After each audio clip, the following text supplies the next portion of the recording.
राजस्थान के Jodhpur central jail में बंद आसाराम को सोमवार को राजस्थान हाईकोर्ट से 20 दिन की पैरोल मिल गई है। पुलिस ने पैरोल पर रिहा होने के बाद आसाराम के फरार होने की आशंका जताई थी, लेकिन कोर्ट ने आशंकाओं को निराधार बताया। हालांकि अदालत ने कहा कि 13 वर्षों की कैद और अंतरिम जमानत के दौरान आसाराम ने किसी शर्त का उल्लंघन नहीं किया है और केवल आशंका के आधार पर पैरोल से इनकार उचित नहीं है। कार्यवाहक मुख्य न्यायाधीश संजीव प्रकाश शर्मा और न्यायाधीश संजीत पुरोहित की खंडपीठ ने पैरोल याचिका पर सुनवाई करते हुए कहा कि पैरोल से इनकार करने के लिए राज्य सरकार की ओर से जताई गई आशंकाओं का ठोस आधार सामने नहीं आया है। सुनवाई के दौरान राज्य सरकार ने बताया कि जिला कलेक्टर और जिला मजिस्ट्रेट जोधपुर की अध्यक्षता में हुई बैठक में आसाराम का 20 दिन की पैरोल का आवेदन खारिज कर दिया गया था। आसाराम की ओर से एडवोकेट कालूराम भाटी और एडवोकेट यशपाल सिंह राजपुरोहित ने इसकी पैरवी की थी। कोर्ट ने आसाराम को लेकर क्या कुछ कहा। दरअसल हाईकोर्ट ने कहा कि आसाराम 13 साल 1 महीने 24 दिन से जेल में रह चुके हैं और इस दौरान उसे पहले अंतरिम जमानत मिली थी। उसके द्वारा जमानत का दुरुपयोग करने या फिर समाज अथवा किसी गवाह को खतरनाक खतरा पहुंचाने की कोई घटना सामने नहीं आई है। कोर्ट ने पैरोल से इनकार के लिए जताई गई आशंकाओं को निराधार बताया।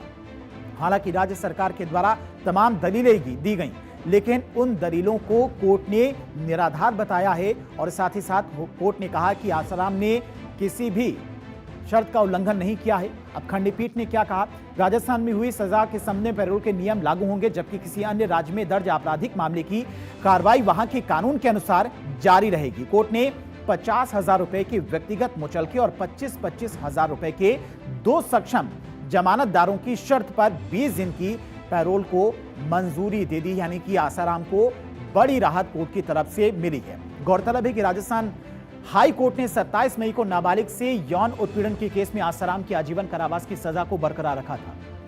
जस्टिस अरुण मोंगा और जस्टिस योगेंद्र कुमार पुरोहित की डिवीजन बेंच ने यह फैसला सुनाया था। पुलिस ने पैरोल पर रिहा होने के बाद आसाराम के फरार होने की आशंका जताई थी। इसके अलावा Rajasthan prisoners release on parole rules 1958 के नियम 14A का हवाला देते हुए कहा गया था कि राजस्थान के बाहर उसके खिलाफ आपराधिक मामले दर्ज हैं और गांधीनगर गुजरात की कोर्ट उसे दोषी भी ठहरा चुकी है। राज्य सरकार ने यह भी तर्क दिया कि आसाराम का इलाज चल रहा है। मेडिकल अधिकारी ने उसे पैरोल के लिए फिट होने का प्रमाण पत्र नहीं दिया है। साथ ही शिकायतकर्ता के परिवार की सुरक्षा को लेकर गंभीर खतरे की भी आशंका जताई गई है।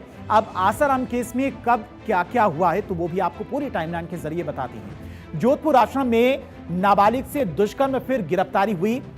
2013 अगस्त में यह गिरफ्तारी हुई थी। 2018 25 अप्रैल जोधपुर पॉक्सो कोर्ट ने ताउम्र कारावास की सजा सुनाई थी आसाराम को। 2025 जनवरी सुप्रीम कोर्ट की शर्तों पर पहली अंतरिम मेडिकल जमानत मिली थी। वहीं 27 अगस्त 2025 राजस्थान हाईकोर्ट ने जमानत विस्तार अर्जी खारिज कर दी थी। 29 अक्टूबर 2025 राजस्थान हाईकोर्ट ने 6 माह की मेडिकल जमानत मंजूर की थी।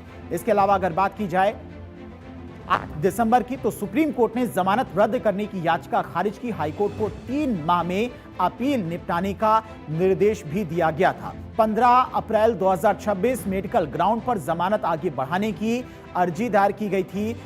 16 अप्रैल 2026 कोर्ट ने जल्दी सुनवाई से इनकार किया था इस पूरे मामले में।